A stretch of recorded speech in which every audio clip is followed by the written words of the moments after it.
ಪುಣ್ಯಸ್ಮರಣೆ ದಿನ ಪ್ರತಿ ಸಲ ಬರ್ತೀನಿ. ಇಷ್ಟೇ ನಿನ್ನೆ ಎಲ್ಲ ಮೊನ್ನೆ ಅದಕ್ಕೆ best example Ashwini ma'am birthday ದಿನ ಅಪ್ಪು ರಿಲೀಸ್ ಆಯಿತು.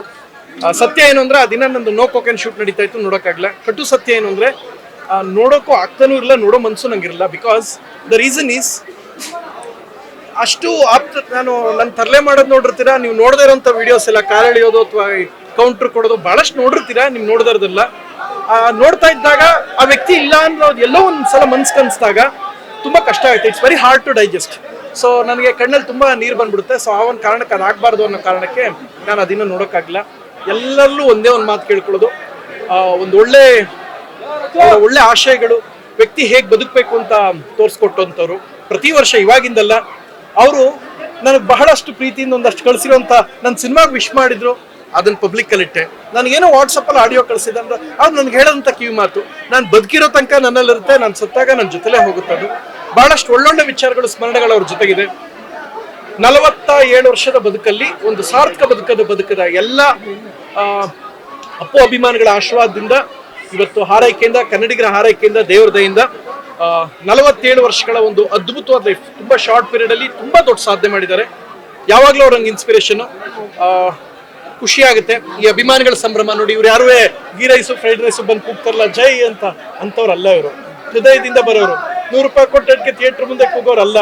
ಶುಕ್ರವಾರ ರಿಲೀಸ್ ದಿನ ಇಡೀ ಪ್ರಪಂಚಕ್ಕೆ ತೋರಿಸಿದ್ದಾರೆ ಇವ್ರು ಯಾರು ಅಂತ, ಅಪ್ಪು ಸರ್ ಅಭಿಮಾನಿಗಳೇನು ಅಂತ.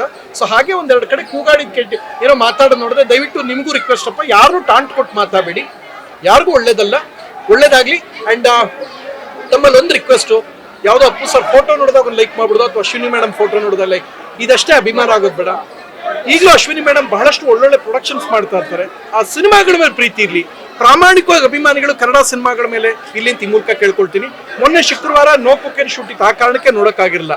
ಈಗ ಇಲ್ಲಿಂದ ಹೋಗ್ತಾ ಇದ್ದೀನಿ ನೋಡೋಕ್ಕೇನೆ, ಅಪ್ಪು ಸಿನಿಮಾ ನೋಡೋಕ್ಕೆ. ನಿಮ್ಮನ್ನು ನೋಡೋದೇ ಸಂತೋಷ, ನಿಮ್ಮನ್ನು ನೋಡೋದೇ ಸೌಭಾಗ್ಯ. ಸೊ ಒಳ್ಳೇದಾಗಲಿ. 50 ವರ್ಷದ ಒಂದು ಸಾರ್ಥಕ ಜರ್ನಿಲಿ ಒಂದು ಮೆಮೊರಿ ಹೇಳ್ತೀನಿ. ನಾನು ಬಿಗ್ ಬಾಸ್ ಗೆದ್ದ ತಕ್ಷಣ ಸೇಮ್ ಡೇ ಅವ್ರ ಬರ್ತಡೆಗೆ ಒಂದು ಉಂಗುರ ಹಾಕಿದ್ದೆ. ಇವತ್ತು ಇನ್ಸ್ಟಾಗ್ರಾಮಲ್ಲಿ ಆ ಫೋಟೋ ಒಂದು ಪೋಸ್ಟ್ ಮಾಡಿದೆ. ಹಾಕಿದಾಗ ಒಂದು ಘಟನೆ ನಡೀತು. ಓ ಏನಪ್ಪಾ ಅಂತ ಹೇಳಿದ್ರು. ಚೆನ್ನಾಗಿ ನೀನು ಮಾಡಿಸಿದ್ಯಾ ಅಂದ್ರು. ಬಾಸ್ ಭಾಳ ಪ್ರೀತಿಯಿಂದ ಇದು ನಿಮಗೋಸ್ಕರ, ನನ್ನ ಬಹಳ ಸ್ಪೆಷಲ್ ಆಗಿ ಉಳ್ಕೊಳ್ಳಿ, ಸ್ಮರಣೆಯಲ್ಲಿ ಉಳ್ಕೊಳ್ಳಿ ಅಂತ ಕೊಟ್ಟರೆ. ಈಗ ಎಲ್ಲ ಉಳಿಯುತ್ತೋ ಅದು ಈ ಜನಗಳ ಮಧ್ಯೆ ಎಲ್ಲರೂ ಕಳೆದೋಗ್ಬಿಟ್ರೆ ಬಿಡು, ಸಿಕ್ತಂಗೆ ಅಟ್ಲೀಸ್ಟ್ ಚೆನ್ನಾಗಿರ್ಲಿ ಅಂದ್ರು. ನಾನು ಸ್ವಲ್ಪ ಬೇಸರ ಆಯ್ತು, ಏನು ಹಿಂಗೆ ಅಂದ್ಬಿಟ್ರಲ್ಲ.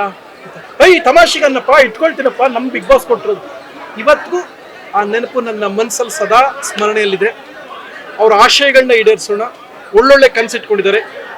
ಯಾವಾಗಲೂ ಅಷ್ಟೇ ರಾಘಣ್ಣ ಅವ್ರಿಗೆ, ಅಶ್ವಿನಿ ಮ್ಯಾಮ್ಗೆ, ಶಿವಣ್ಣ ಅವ್ರಿಗೆ ಮತ್ತು ಆ ಕುಟುಂಬಕ್ಕೆ ಬೆಂಗಾವಲಾಗಿ ನಿಂತ್ಕೊಳ್ಳೋದ್ ಮೂಲಕ ಒಳ್ಳೊಳ್ಳೆ ಕನ್ನಡ ಸಿನಿಮಾಗಳನ್ನ ಬೆಂಬಲಿಸೋ ಮೂಲಕ ಜೊತೆ ನಿಂತ್ಕೊಂಡ. ಒಳ್ಳೇದಾಗ್ಲಿ. ಯಾರು ಏನೇ ಮಾತಾಡಲಿ ಅದಕ್ಕೆಲ್ಲ ತಲೆ ಕೆಡಿಸ್ಕೋಬೇಡಿ. ಮೊನ್ನೆ ರಿಲೀಸಲ್ಲಿ ಉತ್ತರ ಕೊಟ್ಟಿದೆ. ಬಹುಶಃ ಅದು ನಿಮ್ಮ ಪ್ರೀತಿ ಅಷ್ಟೇ ಸಾಕು, ಯಾರಿಗೂ ಟಾಂಟ್ ಕೊಡೋದು ಬೇಡ. ಧನ್ಯವಾದ. Thank you.